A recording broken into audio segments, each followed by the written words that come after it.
Hello friends, welcome to our channel. आज आम गोटे ब्लॉग प्रस्तुत करम न्यू ईयर रे कुआड़ कुआड़े बुली जाइलु क्यों जगह को। प्रथम आम एसी थर्ड क्लास रे यात्रा करूँ आ फेरी एसी सेकेंड क्लास रे आम मदुराई कन्याकुमारी रामेश्वरम जाइलु। तीन फैमिली मिसिकी जाइलु, बहुत मजा मस्ती करूँ। से ब्लॉगटा आप आज देखा पाइबे। सबकि तो रेकर्डिंग करना जी संभव अल्प किसी आपण रेकर्ड कर। प्रथम आम ट्रेन में जर्नी कलु, मदुराई रे फास्ट पहुंचलु और मीनाक्षी टेम्पल को प्रथम गलु दर्शन करने को। देखो मीनाक्षी टेम्पल यहाँ एठो 3 ରୁ 4 घंटा आम लाइन रे छिड़ा होगी ठाकुर को दर्शन पाइबार सक्षम होइतिलु। राति होता बहुत दर्शन सारी फेरु फेरु प्रथम दिन आम मीनाक्षी टेम्पल दर्शन कलु। दर्शन सरिबा परे आमे सेठारे रात्रि एक होटल रे रहितिलु, लॉज रे रहितिलु। तापर आमे सकाळे ट्रेन रे यात्रा करितिलु कन्याकुमारी अभिमुखे। मदुराई रु कन्याकुमारी 4 ରୁ 5 घंटा समय लागि थाए। पिला माने खूब मस्ती करूतिले, तेणु हमको बाट जना पड़ला नहीं। ट्रेन न झरका बाटे म आपनको देखौछि प्रकृतिर कि सुंदर दृश्य।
कन्याकुमारी पहुंचलु सूर्यास्त देखा बहुत लोग भिड़ जमी थे।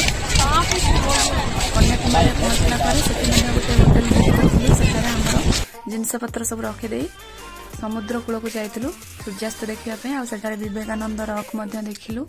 कन्याकुमारी जो टेम्पल अच्छी सेठारे माँ दर्शन कलु। बहुत सुंदर दृश्य थिला। बहुत दूर दूरांतर न्यू ईयर पालन करने को लोक मैंने सेठारे भिड़ जमी थे। विशेषकर सूर्यास्त और सूर्योदय देखा समुद्र कूल लोक मानकर सकाळे और संध्यारे भिड़ होता है बहुत। आस्ते आस्ते संध्या हो आसुला, तेणु प्राय सबु लोक मैंने निज निजर मोबाइल गाड़ी सूर्यास्तर वीडियो रेकर्डिंग करनौथिले।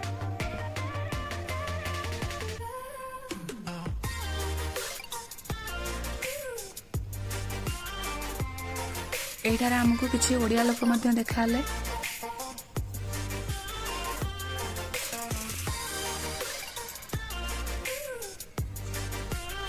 देखो कितने सुंदर दृश्य।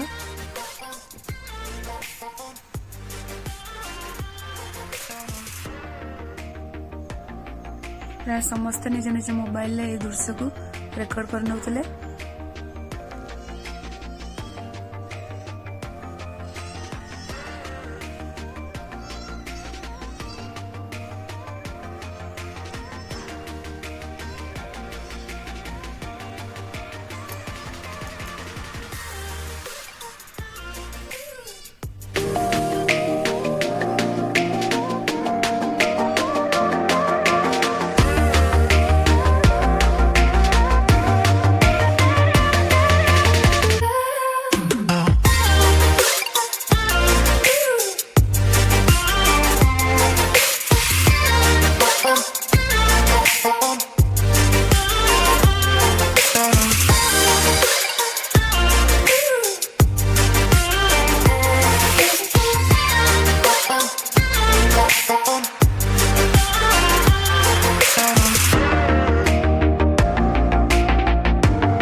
सूर्यास्त दर्शन कर सारा प्रायतः अंधार हो जाइतिला संध्या हो जाइतिला तापर आमे गलु कन्याकुमारी टेम्पल रे जो मां कर दर्शन करने को तापर आमे सेठारु राति 9टा रु 10टा समय भितर आमे आम लॉज को फेरी आस्तिलु।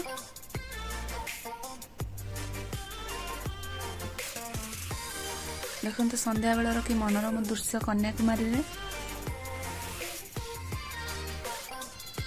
विवेकानंद रॉक रो आकर्षणीय दृश्य। तापर आमे नेक्स्ट दिन सकाळे रामेश्वरम अभिमुखे यात्रा करितलु।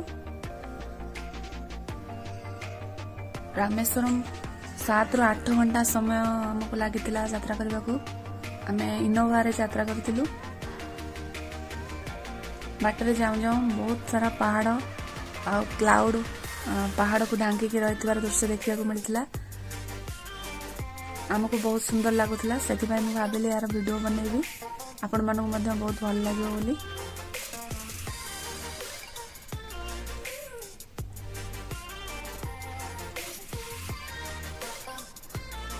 कन्याकुमारी रु रामेश्वरम मंदिर को जिबा बाटरे रोड साइड रो ए दृश्य मु आपन को देखौची आपण मध्य एन्जॉय करंतु।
ब्रिज साइड रे जो ओशन हमको देखा बे ऑफ बेंगल।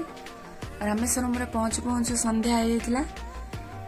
तापर आमे सेठार हमर होटल रे हम सामान को रखी बीच देखिबा को जाइतिलु रामेश्वरम रे।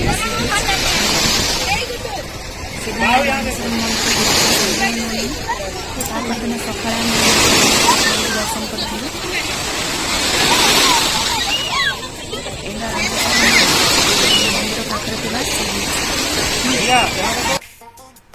और रात आम रामेश्वरम टेम्पल न जाई घर को फेरी आसलु।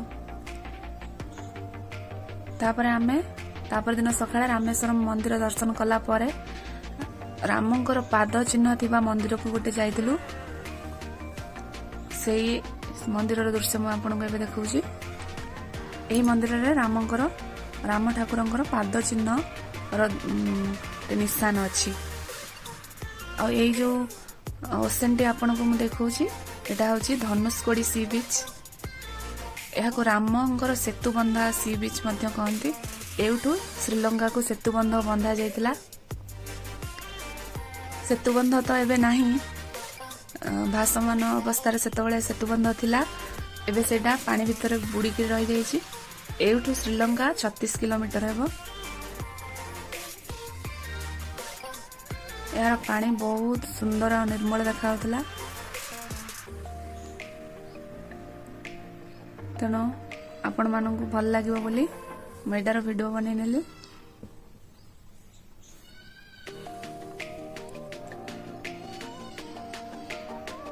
एटा को धनुषकोडी सी बीच कह जाए।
तापर आम जाइलु doctor APJ Abdul Kalam museum को। सेटार आर्टिफिशियल क्षेपणास्त्र अच्छी बहुत सारा किसी जिनस थिला देखा किंतु ता भीतर को मोबाइल अलाउ नथिला। तो आम बाहर किसी दृश्य रेकर्ड कर।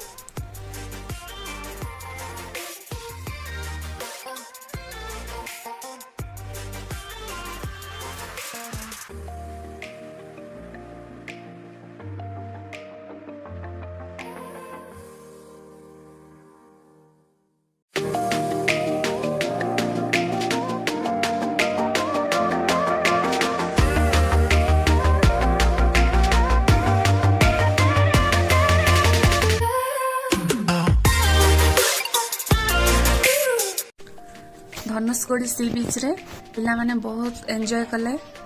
से माने बाली घर मध्य बनैले समुद्र कूल रे थिबा बाली रे खूब मजा मस्ती कले। तापर आमे सेठारु तापर दिन घर को फेरी आसिलु। जदि आपन को आज रो ब्लॉग भल लागि थाए लाइक शेयर और कमेंट करि नेबे आ हमर चैनल को सब्सक्राइब करि नेबे। Thank you.